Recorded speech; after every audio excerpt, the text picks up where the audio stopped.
ಓಂ ಶ್ರೀ ಗುರುಭ್ಯೋ ನಮಃ. ವಸುದೇವಸುತಂ ದೇವಂ ಕಂಸಚಾಣೂರಮರ್ದನಂ ದೇವಕೀ ಪರಮಾನಂದಂ ಕೃಷ್ಣಂ ವಂದೇ ಜಗದ್ಗುರು. ಪರತ್ಪರ ಯೂಟ್ಯೂಬ್ ಚಾನಲ್ ಎಲ್ಲ ವೀಕ್ಷಕರಿಗೆ ಮತ್ತೊಮ್ಮೆ ಸ್ವಾಗತ.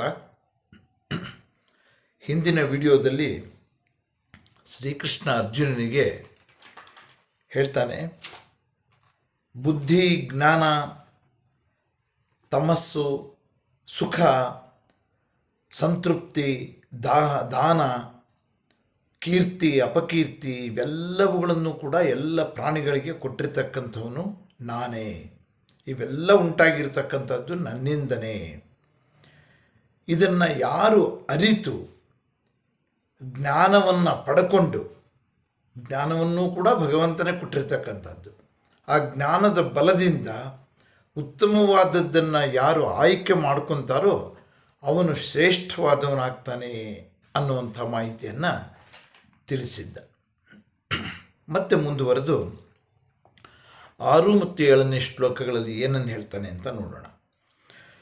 ಮಹರ್ಷಯ ಸಪ್ತಪೂರ್ವೇ ಚತ್ವಾರೋ ಮನವಸ್ತಥಾ ಮದ್ಭಾವ ಮಾನಸ ಜಾತಾಃ ಯೇಷಾಂ ಲೋಕ ಇಮಾ ಪ್ರಜಾಃ ಅಂತ ಹೇಳ್ತಾ ಇದ್ದಾನೆ.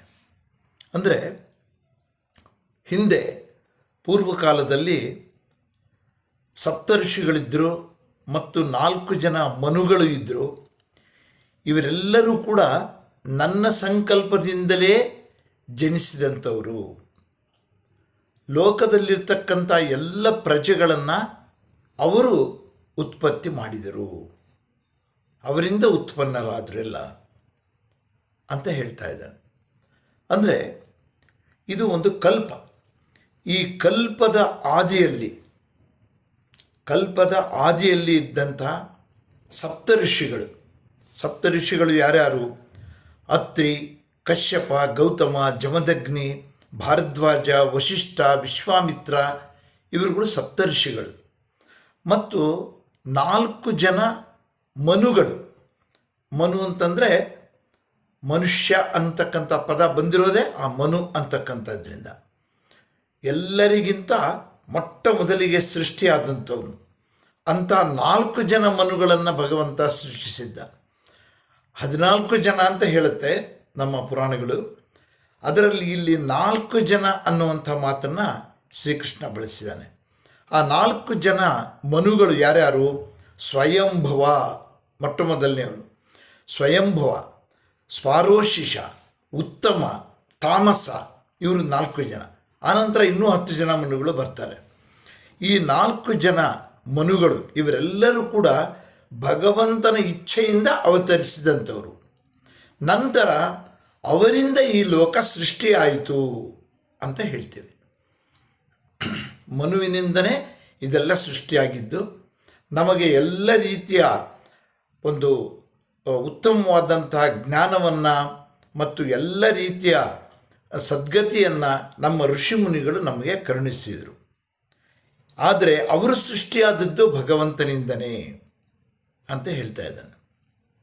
ಮತ್ತೆ ಮುಂದುವರೆದು, ಏತಾಂ ವಿಭೂತಿಂ ಯೋಗಂಚ ಮಮ ಯೋ ವೇತ್ತಿ ತತ್ವತಃ ಸೋವಿಕಂಪೇನ ಯೋಗೇನ ಯುಜ್ಯತೆ ನಾತ್ರ ಸಂಶಯ ಅಂತ ಹೇಳ್ದ. ಮತ್ತೆ ಮುಂದುವರೆದು, ಅಂದರೆ ಯಾರು ಈ ವಿಭೂತಿಯನ್ನು, ಅಂದರೆ ನಾನು ನೀಡಿರ್ತಕ್ಕಂಥ ಈ ವಿಭೂತಿ, ಈ ಯೋಗದ ಹೆಸರೇ ವಿಭೂತಿ ಯೋಗ, ವಿಶೇಷವಾದಂಥ ಗುಣ, ಮಹಿಮೆ ಮತ್ತು ಆ ಒಂದು ಶಕ್ತಿ ಇವೆಲ್ಲ ಅರ್ಥ ಕೊಡುತ್ತೆ.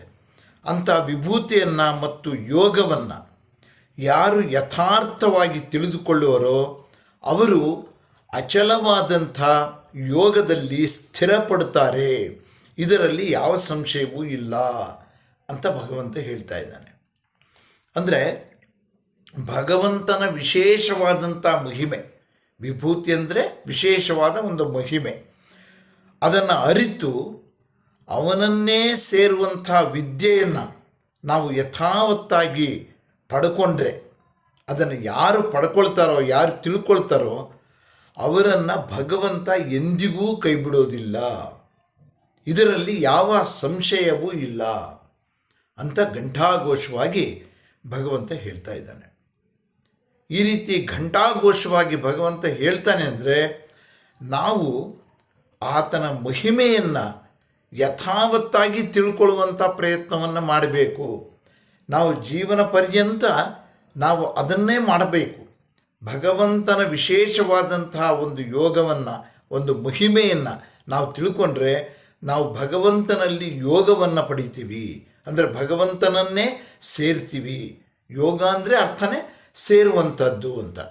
ಆದ್ದರಿಂದ ಇಂಥ ಒಂದು ಮಹಾಮಹಿಮನಾದ ಭಗವಂತನನ್ನು ಯಾರು ಸಂಪೂರ್ಣವಾಗಿ ತಿಳ್ಕೊಳ್ತಾರೋ ಅವ್ರನ್ನ ಭಗವಂತ ಎಂದಿಗೂ ಕೈ ಬಿಡೋದಿಲ್ಲ ಅನ್ನುವಂಥ ಮಾಹಿತಿಯನ್ನು ಶ್ರೀಕೃಷ್ಣ ಅರ್ಜುನನಿಗೆ ಬೋಧಿಸಿದ ಅಂತ ಹೇಳ್ತಾ ಇವತ್ತಿನ ವಿಡಿಯೋವನ್ನು ಮುಕ್ತಾಯ ಮಾಡ್ತೀನಿ. ನಮಸ್ಕಾರ.